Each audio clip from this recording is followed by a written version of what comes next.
The political compromise, as intended by the Department of Interior, unfortunately compromises nature's balance sheets by hiding behind the word resilient.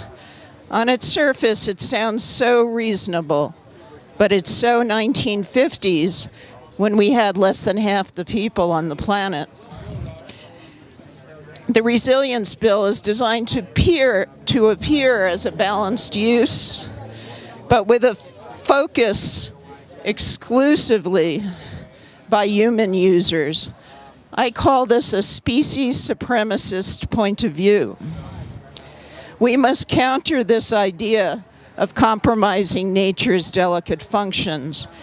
The act is designed to appease those for whom land uses emphasize traditional use, 19th century ideas of a previously vast West, where extraction and logging could occur because of the plentiful nature of the wilderness.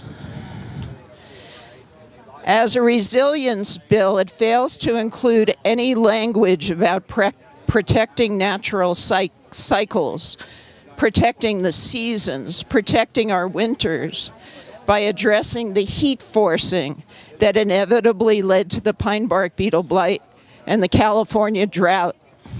Practices such as methane venting come with cumulative consequences. We have doubled the methane in the atmosphere.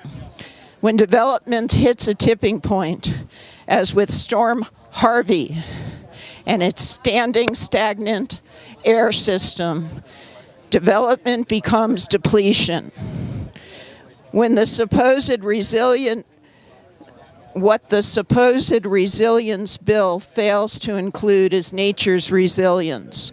It needs to include the goal of interconnected wildlands for migration corridors, for water flow, and for habitat connectivity.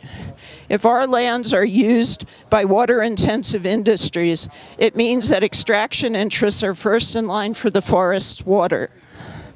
This diversion of the watershed's water from forests, the root balls dry up, and it leads to hot winters and 800 million trees dying.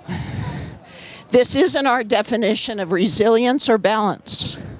Our local firefighters can tell you this. This is how the West was lost, not how the West became resilient, with longer fire seasons and shorter winters. Most of all, we can't apply human law, human property law to natural systems.